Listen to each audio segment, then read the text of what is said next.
there is a question is the attitude of Islam to history. And in fact, what we find, the basic attitude is that all history is in fact an Islamic history.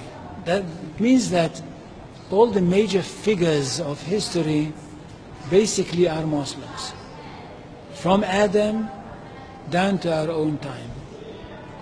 So if the Jews or the Christians are demanding something and basing it on the fact that there was a king called Solomon or a king called David or a prophet called Moses or Jesus, then of course what they are doing, they are saying something which is not true, or in fact they don't know that all these figures were basically Muslim figures.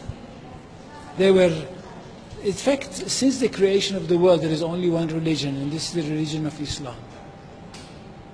So if anybody says, look, there is a place which is connected with Solomon, and that's the place where the Temple of Solomon stood, a true Muslim would tell you, yes, absolutely right, but don't forget that Solomon was a Muslim. And David was a Muslim, and Abraham was a Muslim, and Isaac was a Muslim, and Jesus was a Muslim. And this is what I mean by the Islamization of history.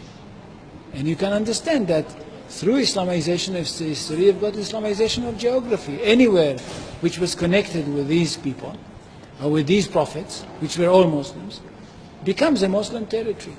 And therefore, when Islam was not in that area before Muhammad came to it, but it should have been there. In that area, I mean in the Middle East or other parts outside the Middle East, which are now Muslim parts. Any place like this had to be freed, not to be conquered, had to be liberated.